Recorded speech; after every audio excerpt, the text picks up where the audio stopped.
Yeah, incredible. I went into this weekend with the mindset of taking it easy.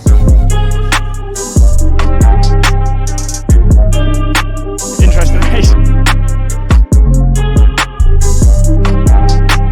Looks like a rear end puncture. Looks like rear end puncture.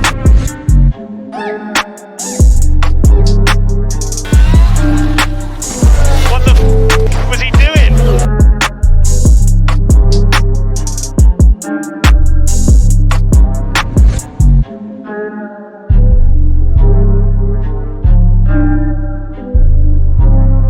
Oi pessoal, tudo bem? Tô de volta para mais um episódio da nossa série sobre a nova geração de pilotos da Fórmula 1. Para quem não assistiu, já tem episódio sobre o Charles Leclerc e sobre o Max Verstappen. Eu vou deixar a playlist aqui embaixo. E hoje o personagem é o George Russell. Eu fico assim um pouco tensa, porque se você não assistiu o vídeo do Leclerc, lá eu mencionei Mônaco, né? Gravei na véspera do GP, inclusive. E aí algo muito errado aconteceu, né? E aí, o brasileiro em si, ele é o quê? Supersticioso. E o personagem de hoje, que é o George Russell, é uma pessoa que traz o lado mais supersticioso em mim, assim. Porque eu sempre fui a pessoa que nas redes sociais comentava tudo que ele fazia de bom, assim. Ele ia pro Q2, eu tava lá comentando. Ele ia pra zona de pontuação numa corrida, eu tava lá comentando. E aí, sempre algo dava muito errado no final das contas, assim. E eu criei um pacto comigo mesma que eu nunca mais ia comentar o nome dele enquanto ele estivesse na pista. E normalmente, continua dando errado. Então eu tô desconfiando que talvez a culpa não seja só minha. Assim como no caso do Leclerc também não foi. Mas azar à parte, nos últimos dias, o nome do George ganhou bastante atenção porque voltaram a crescer os rumores de que ele finalmente vai assinar com a Mercedes, de que ele finalmente vai sair da Williams e que o Bottas vai deixar de ser o segundo piloto e ano que vem o George vai ser o companheiro do Hamilton. Isso cresceu porque ele começou a falar sobre se mudar para Mônaco, e quem muda para Mônaco é quem?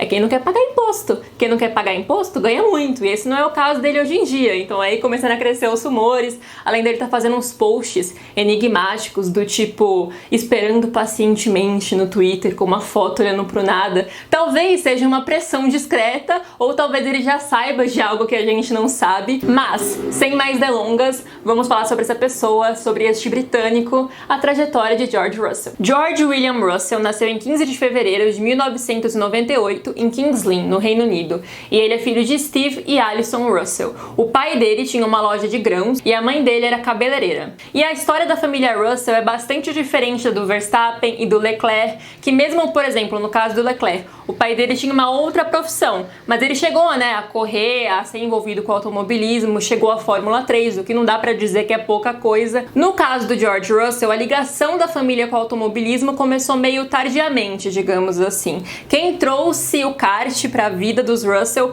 foi o irmão do George, o Benji, que é 11 anos mais velho do que ele. Então aqui eu vou ter que dar uma pausa na minha tradição de ficar falando da relação do piloto com o pai em todo o vídeo. Não porque o Steve não foi importante na vida do George, porque ele foi o mecânico do George dos 8 aos 12 anos dele. Mas por outro lado, mesmo que indiretamente, sem intenção, quem viabilizou a carreira do George tão brilhante que ele tem hoje, com essa promessa de ser campeão e tudo mais, foi o Benji. Porque o George já mencionou em várias entrevistas que os pais dele aprenderam tudo que eles sabiam de kart para depois não cometerem erros com o George, com o Benji, sabe? Então o mais velho fez com que os pais dele ficassem muito mais preparados para quando o caçula também mostrou ter a intenção de correr, de entrar pro automobilismo. Porque desde que ele começou a competir em 2006, ele sempre ganhou todos os campeonatos britânicos em que ele competiu. Em 2011, quando ele foi pro nível europeu, ele bateu nada mais, nada menos do que Charles Leclerc, Esteban Ocon e Max Verstappen, assim.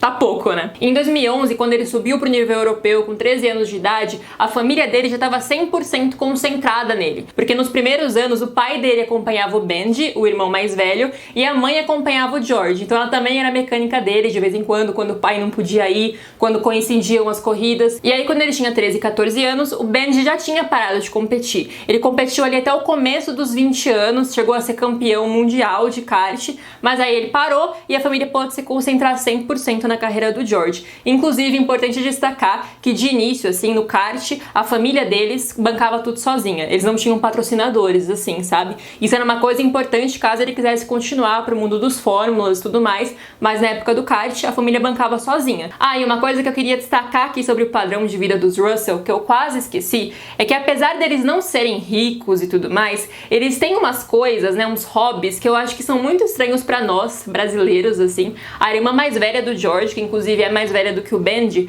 praticava hipismo. Então, assim, nada barato, sabe? E hipismo no nível competitivo mesmo, não profissional, mas competitivo. Segundo uma entrevista que a mãe do George deu em 2012, a irmã dele, que se chama Cara, desistiu do hipismo no comecinho dos anos 2000, quando o George ainda era um bebê. Então talvez isso explique o porquê eles conseguiam conciliar o kart do Benji com o hipismo da Cara. Mas mesmo assim, é uma realidade meio surreal, se a gente parar pra pensar. Mas de maneira geral, concluindo aqui o tópico família, é muito bonito ver o apoio que o Steve e a Alison sempre deram pros sonhos dos filhos, assim, sabe? Inclusive, vou tentar legendar um trecho de um vídeo, essa entrevista que eu mencionei da mãe do George, assim, porque ela fala de uma maneira muito bonitinha, assim, do quanto eles se esforçam pra conciliar as coisas, porque ela gosta de estar presente na vida dele, ela gosta de estar com ele. When George was 7, Benji was racing and Steve couldn't be in 2 places at once, so I used to take George just to learn the tracks, and then when he was 8, sometimes I just used to race, be his mechanic, and so he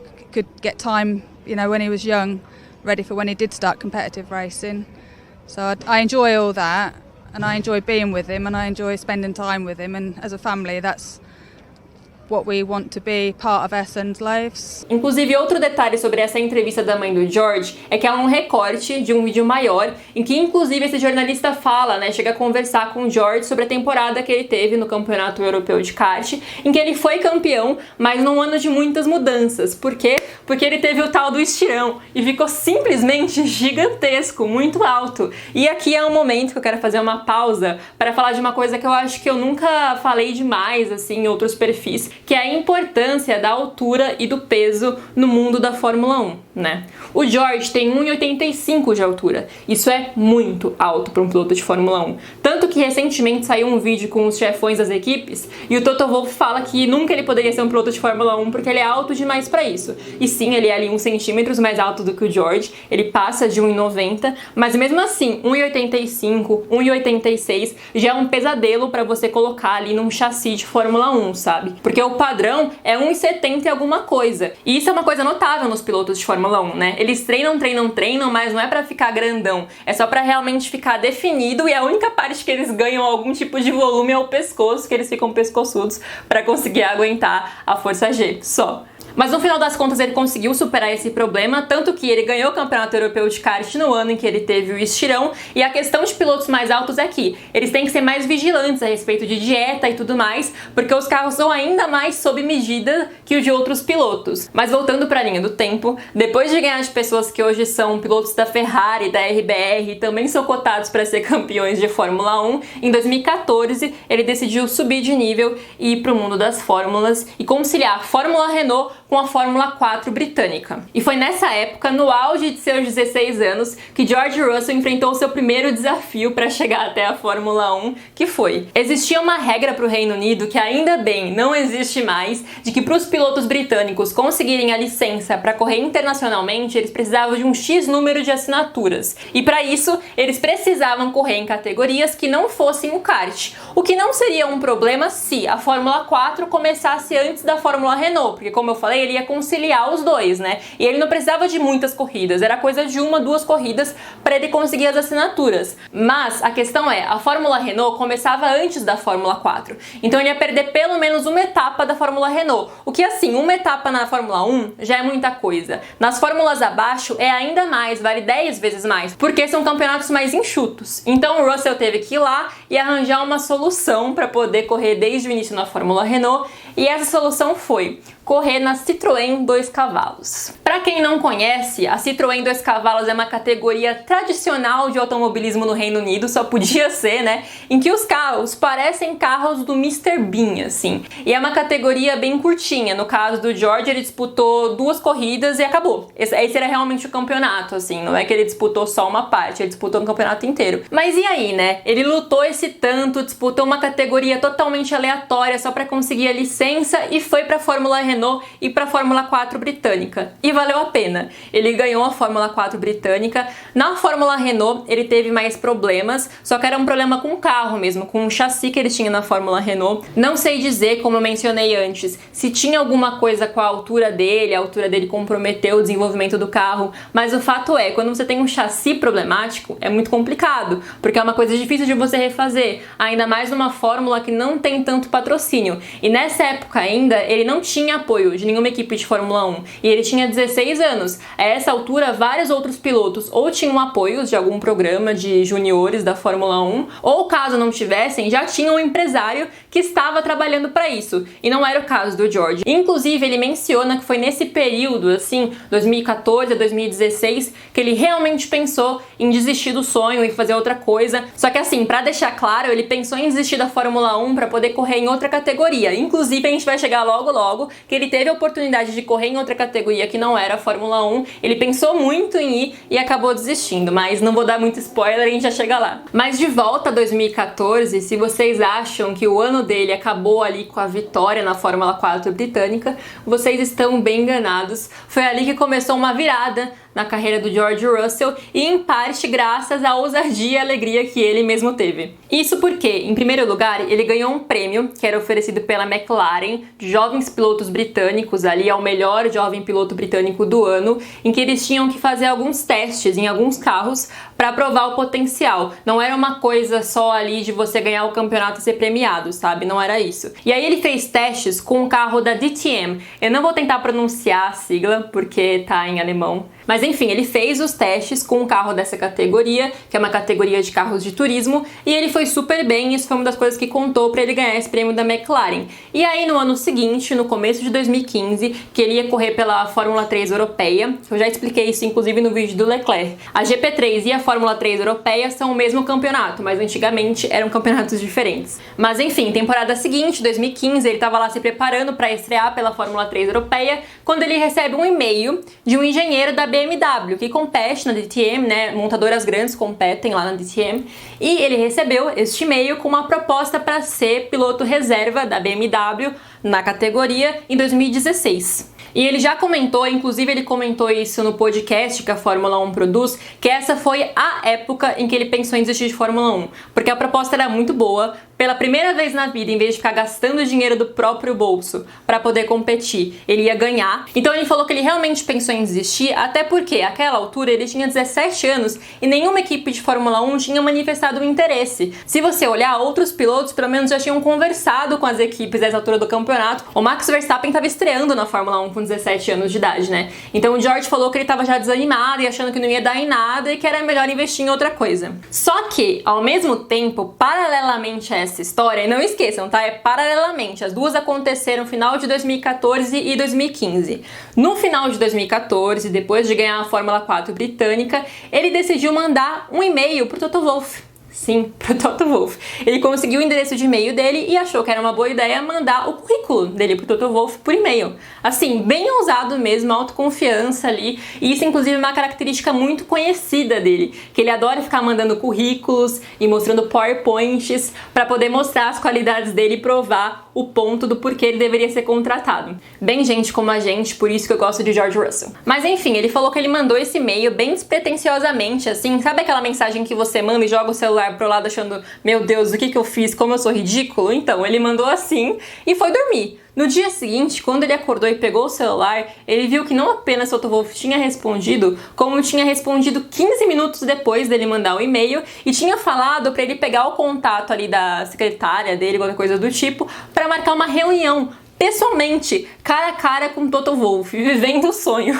E aí, só 2 semanas depois, ele se encontrou pessoalmente com Toto Wolff para uma reunião. O Toto tinha falado que tinha ficado impressionado com o currículo dele, tinha achado ele muito capacitado e tudo mais. E ele conta, o Toto Wolff, que o George chegou lá em um terno que parecia que ele tinha usado na comunhão, porque tava super apertado, um moleque enorme com um terno curto, assim, sabe? Foi social mesmo. E ele levou um PowerPoint, os famigerados PowerPoints de George Russell. Pra quem não sabe, quando ele foi contratado pela Williams, já na Fórmula 1, ele levou um PowerPoint pra Claire Williams. E ele falou que nesse PowerPoint pra Claire, ele não mostrou, tipo, as qualificações dele, foi mais o que ele queria agregar na equipe, o que ele queria fazer pela Williams e tudo mais. E tem outra coisa muito importante que saiu dessa conversa do George com o Toto Wolff, que eu queria destacar aqui, porque algumas pessoas acham que o George tem uma personalidade meio mosca morta, que no caso ele não tem muita personalidade. Mas a reação que ele teve a essa reunião com o Toto Wolff, a força que ele teve pra negar o conselho de um cara que na época já tava na vencedora Mercedes, foi assim,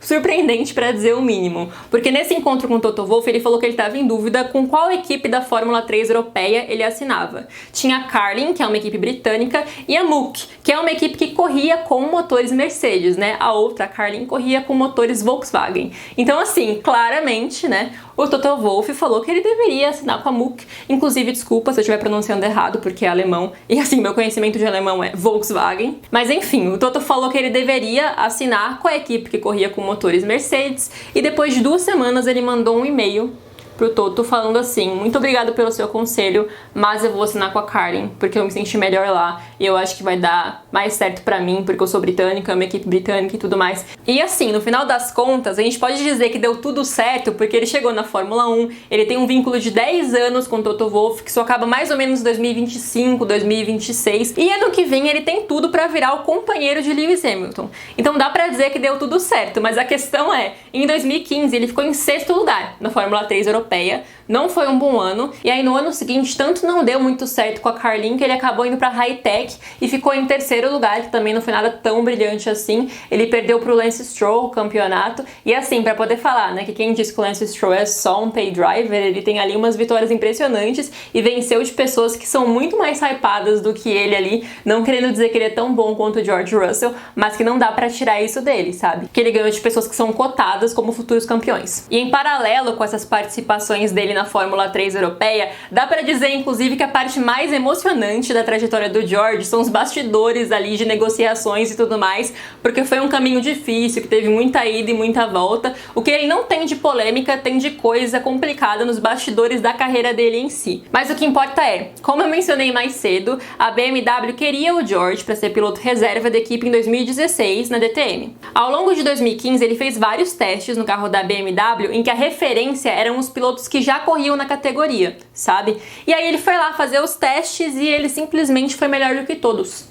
Não foi pouco melhor assim, sabe? Ele superou todos assim largamente. Então eles ofereceram que em 2016 ele fosse o piloto reserva, mas ele fosse correr como oficial em 2 corridas, e 2017 ele já estava garantido para ser o piloto principal, inclusive com um contrato ali pronto, com valor e tudo mais. E ali, um menino sem esperança, sabe? Tinha esnobado o conselho do Toto Wolff, ele ficou super tentado a assinar. Até que tudo mudou com uma ligação enquanto ele estava na banheira de casa. Um belo dia, ele estava lá tomando banho na casa dele no Reino Unido, quando ele recebeu uma ligação do Gwen Lagrew, que hoje em dia comanda o programa de jovens pilotos da Mercedes e na época tinha sido responsável por levar o Esteban Ocon a assinar com esse programa da Mercedes. E aí, segundo o que o George conta, num primeiro momento foi super estranho, porque ele atendeu o telefone sem esperar que ia ser o Gwen.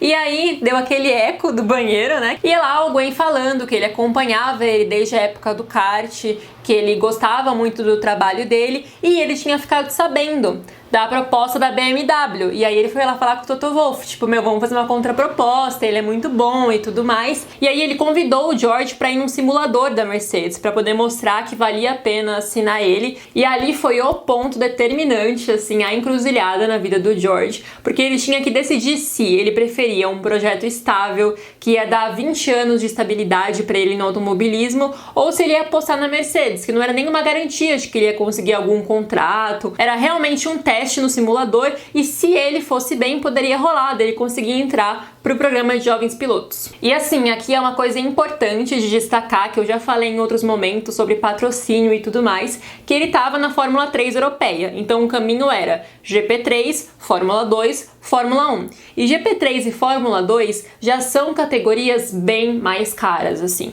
Que se um piloto não leva um apoio, é difícil ele se manter. A gente vê claramente, né, e quero mencionar isso aqui, por mais que não seja a respeito da trajetória do George, o caso do Gianluca Petekoff, que aconteceu agora, que ele é brasileiro e tudo mais, e ele não vai correr esse final de semana com a Fórmula 2 em Azerbaijão por falta de dinheiro. Porque afinal, na Fórmula 3 e na Fórmula 2, o piloto paga para poder correr e não existem grandes contratos com grandes remunerações. É o esforço que você coloca ali para conseguir chegar na Fórmula 1 ou para conseguir algum outro contrato que recompense o esforço que você e sua família colocam ali. E aí, no caso do George, como ele tinha só 17 anos e o sonho máximo dele era a Fórmula 1, ele decidiu insistir mais um pouco e topou ir lá pro simulador da Mercedes e, no final das contas, deu tudo certo e ele assinou esse contrato não só com a Mercedes, mas também ali uma ajuda do próprio Toto Wolff. Inclusive, quando ele fechou essa parceria, o Toto prometeu que, se ele ganhasse a Fórmula 2, ele garantia uma vaga pro George na Fórmula 1, por isso que eu comentei lá que o PowerPoint dele foi fofo e tudo mais, mas que no final das contas a influência ali do chefe da Mercedes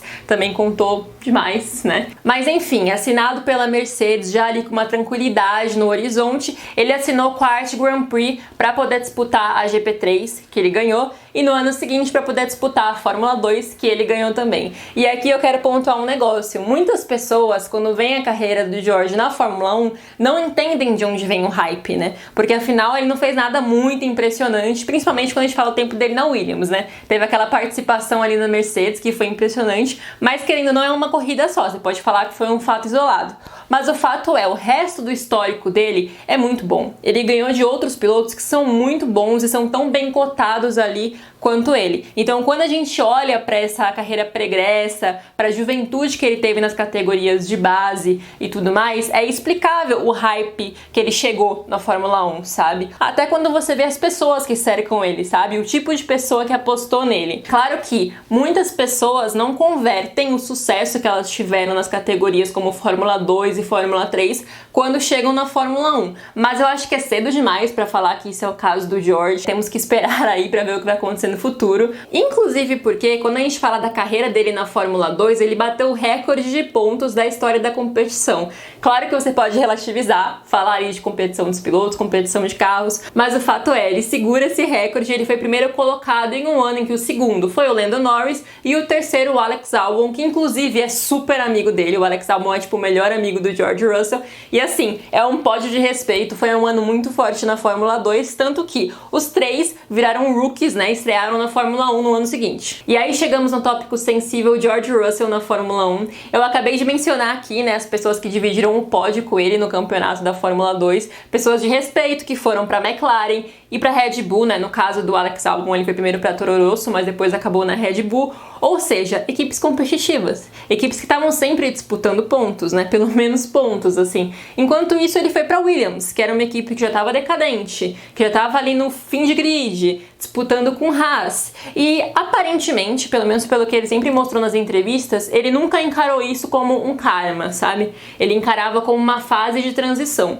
O Toto Wolff prometeu uma vaga na Fórmula 1, cumpriu, só que ele também não podia esperar que de repente ele ia tirar o Bottas assim e colocar ele lá no lugar, sabe? Totalmente inexperiente e cru. Isso inclusive não é o perfil da Mercedes, né? Faz bastante tempo que eles vão no seguro, né? Desde a época Rosberg, ali que as coisas saíram do controle, eles preferem situações controláveis, que eles imaginam que sabem pra onde tá indo. E no fim das contas, ele sempre pareceu muito feliz pela oportunidade, porque afinal de contas a Williams é sim uma equipe muito tradicional e, pra uma pessoa que é poucos anos antes disso, tava pensando em desistir da Fórmula 1, agora tá realizando esse sonho, sabe, abrindo essa porta, é uma grande coisa, assim. E além disso, depois que ele foi assinado, né, depois que ele foi contratado de verdade pro programa de jovens pilotos da Mercedes, ele começou a participar efetivamente de coisas, assim, da equipe. Ele participava dos debriefs, né, que são aquelas reuniões depois da corrida, em que os pilotos passam relatórios, passam as impressões que eles tiveram e tudo mais. Mas o fato é, ele já mencionou várias vezes que ele teve a chance de aprender muito com o Hamilton e ele nunca se afastou efetivamente da Mercedes, sabe? Ele nunca deixou de ser um piloto Mercedes.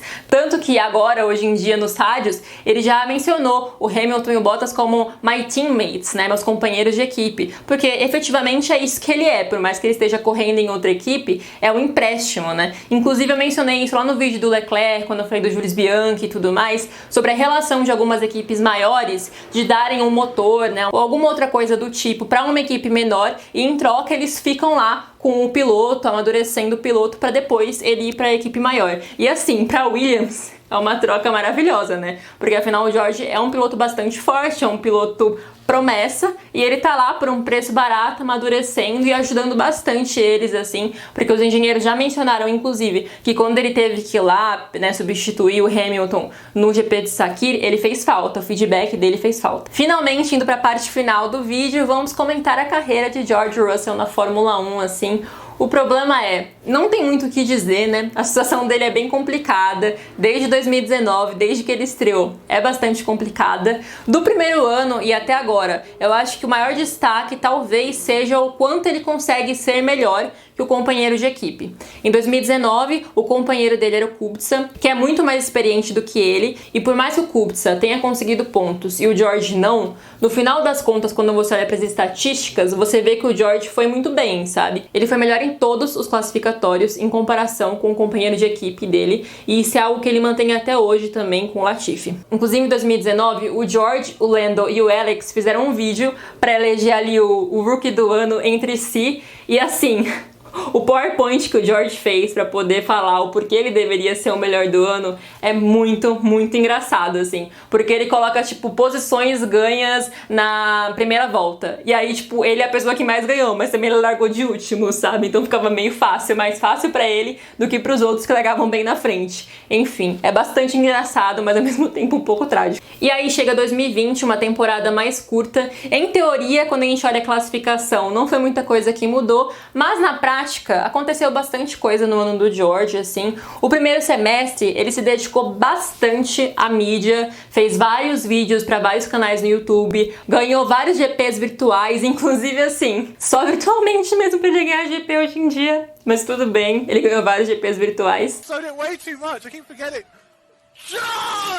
E aqui eu quero fazer uma observação do porquê eu achei importante colocar aqui essa relação que ele teve no primeiro semestre do ano passado com a mídia. Por quê? O George, ele é uma figura bem menos midiática do que os outros pilotos da nova geração, sabe? Pelo menos nesse momento, né? Agora a gente não sabe que ele vai pra Mercedes, provavelmente, se isso vai mudar. Mas até o momento, Lando Norris, Charles Leclerc, Max Verstappen aparecem bem mais na mídia e são mais procurados pela mídia do que ele. Por motivos óbvios, sabe? Ele tem pouco tempo de tela, ele só aparece quando ele se mete em algum acidente ou quando aparecem esses rumores dele na Mercedes, assim. Então é natural que ele seja uma figura menos midiática do que os outros. Mas ele também não se envolve muito em projetos extra-pista, sabe? Porque o Lando, por exemplo, a questão dele, desde que ele entrou na McLaren, é que ele é muito envolvido com o mundo dos games. Isso, inclusive, né, eu vou entrar em mais detalhes no vídeo dele. Mas é só pra exemplificar aqui, sabe? Então, quando a gente olha pro George, pelo menos até agora, em junho de 2021, ele destoa bastante disso. O namoro dele, você entra no Instagram dele, você nem sabe que ele namora, assim. Inclusive, a namorada dele é belíssima. Já colocando essa fofoca aqui entre parênteses, mas a namorada dele é belíssima, assim. Só que se você entra no Instagram, ele é super low profile. Não é que ele esconde, sabe? A moça vai com ele agora, esse ano, eu acho que ela foi em quase todos os grandes prêmios com ele, assim. Mas, ao mesmo tempo, ele também não faz questão de ficar postando stories românticos e coisa e tal. Mas aí eu bato naquela tecla que eu sempre repito em todos os meus vídeos, de que vai do perfil de piloto que você gosta. Eu, particularmente, não vejo nenhum problema dele ser menos midiático, dele ser mais reservado. Pra mim, nesse sentido, ele tem um perfil bastante parecido com o do Vettel. Claro que assim, né? Até o momento ele tem uma energia britânica tomando chá 5 de terno que o Vettel não tinha quando era jovem, assim. Mas no sentido de que o Vettel é casado, tem 3 filhos e você não sabe o nome, você não sabe onde eles estão, você não sabe onde ele passa as férias, sabe? Ele é sempre muito discreto, ele mora num lugar que fica longe dos holofotes, ele passa férias num lugar que fica longe dos holofotes. Então, nesse sentido de ser reservado, sabe? E eu já quis adiantar essa parte porque eu acho que agora os maiores destaques da carreira dele na Fórmula 1 são as polêmicas em que ele se envolveu dentro das pistas, que são as únicas que tem até agora pra poder mencionar aqui pra vocês, sabe? Afinal, a pessoa não vira diretora da GPDA, que é o sindicato dos pilotos, com 23 anos de idade por razão alguma, sabe? Claramente é porque ele é articulado, político e sabe como se posicionar de uma maneira discreta. Mas indo às polêmicas, a primeira é em 2020, no GP de Emília-Romagna, em que ele estava lá na zona de pontuação, todo mundo assim em roda, em círculos de oração, esperando que finalmente ele ia pontuar com a Williams. E aí, ele estava atrás do safety car e o George Russell simplesmente rodou sozinho. O nível de amadorismo daquilo foi impressionante. Depois, claro, a gente vai lá, a gente faz um comentário bonitinho, fala, não, isso acontece, é assim mesmo, dias melhores virão. Só que assim, os dias melhores não estavam vindo, né? Assim, a gente sabe que todos os dias na Williams são dias de luta. E aí chega uma possibilidade de um dia de glória e ele simplesmente estraga sozinho, sabe? Isso que doeu, ele estragou sozinho ali a chance dele. O segundo ponto, que na verdade não é uma polêmica, né? É a história do GP de Sakira, assim, que foi a jornada do anti-herói, né? A jornada do herói ao inverso. Como é uma história recente, eu vou passar meio por cima, mas vou deixar alguns links aqui também na descrição pra quem quiser saber mais, se você realmente começou a acompanhar esse ano e tudo mais. Basicamente, Lewis Hamilton pegou Covid e ele não pôde correr no GP de Sakir, ficou aquele negócio, aquela confusão de putz, será que eles vão dar uma chance pro Russell e tudo mais, porque afinal ele não era nem o piloto reserva, nem o piloto de testes da Mercedes, né, que normalmente o piloto reserva, por motivos óbvios, é quem tem prioridade, né? Mas acabou que a Mercedes decidiu ser amiga do entretenimento e chamou o George pra poder ficar no lugar do Lewis. E assim, eu não sei, esse menino deve ser muito limpo, assim, muito cheiroso. Porque, de novo, ele estava no banheiro quando o Toto Wolff ligou pra ele e falou, então, você vai correr pra gente esse final de semana. E foi assim, corrida contra o tempo, porque, como eu mencionei lá no começo, ele é muito grande. Ele é 10 centímetros mais alto do que Lewis Hamilton. Então eles tiveram que adaptar o carro do Lewis para a altura do George, num estalar de dedos. Ele falou que ainda não ficou perfeito, assim, ele sentia os dedos meio apertados dentro do carro. E aí chegou a sexta-feira, os treinos livres, e desde os treinos livres, todo mundo tava de olho para saber se o George ia provar o ponto de que o Lewis, afinal, era só o carro, né, que muita gente alega isso, e se ele ia performar, se ele ia mostrar que realmente tinha potencial ali para um dia chegar perto do Lewis Hamilton. Só que todo mundo conhece a tradicional instituição Leão de Treino, né? AlphaTauri deste ano que o diga.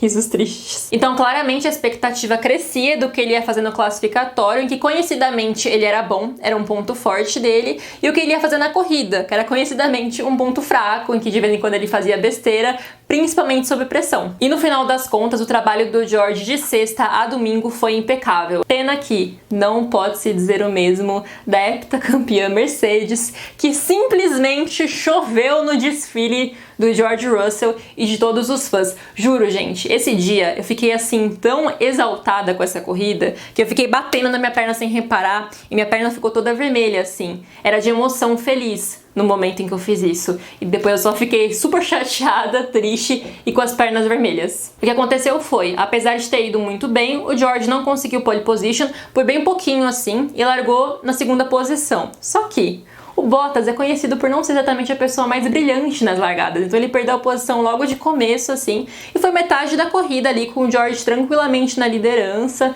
só ali administrando o pneu e tudo mais. Ele fez a primeira parada, foi tudo certo, e aí lá pra metade da corrida, o Jack Aitken, que era o substituto do George lá na Williams, teve um acidente e a Mercedes decidiu fazer um negócio totalmente desnecessário e levar os pilotos pra um segundo box, né, pra um segundo pit stop, porque afinal, por que não?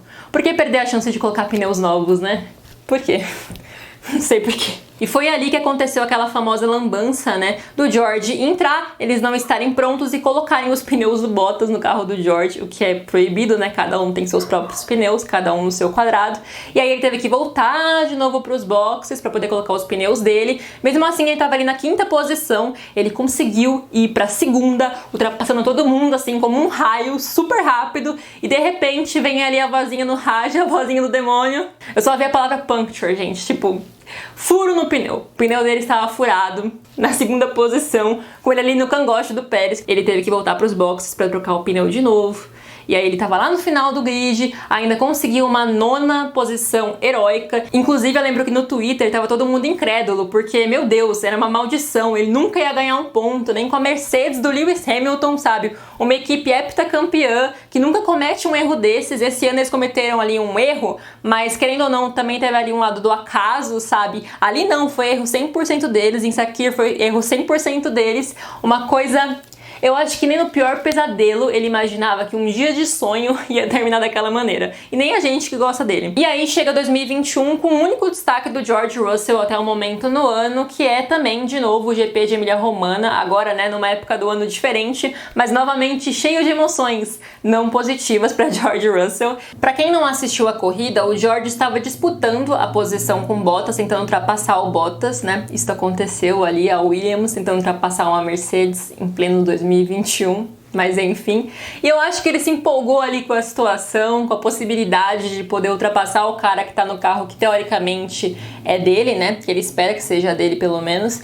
E ele foi mais pra grama do que ele deveria. E ele acabou rodando e na hora que ele pegou, né, que ele virou o carro, bateu no carro do Bottas e os dois saíram. E depois que os dois saíram da corrida, o George fez uma coisa que surpreendeu o pessoal, porque afinal ele tem a fama de bom moço, de bonzinho, de ponderado. E ele desceu do carro e foi lá tirar satisfação com o Bottas. Não só foi tirar satisfação com o Bottas, como bateu assim no capacete dele e o pessoal fez uma leitura de mão e viu que o Bottas mostrou o dedo do meio pro Russell. Então assim, crise na Mercedes, sabe? E na entrevista pós-corrida, o George fez de novo algo que normalmente não combina com o personagem esperado dele e colocou mais lenha na fogueira, sabe? Enquanto o Bottas tentou dar uma ponderada, falar não, não é bem assim e tudo mais, ele falou sim, é culpa dele, ele estragou minha corrida e sei lá o quê. E aí já começaram a pipocar, né? Acabou com a vaga dele, acabou com a chance dele de ir pra Mercedes. Nunca que o Toto Wolff vai deixar ele pilotar pela Mercedes com esse temperamento e tudo mais, porque afinal o cara saiu de ser o anjo, assim, de ser a pessoa mais ponderada, o Dalai Lama da Fórmula 1. De repente uma treta e o menino virou o Max Verstappen com 17 anos numa versão piorada. É uma coisa de louco, realmente. No fim das contas, como era de se esperar, na hora que o Toto Wolff virou e falou, se ele continuar assim, em vez de vir pra Mercedes, ele vai pra Copa Clio, na hora ele fez tipo, nossa, realmente,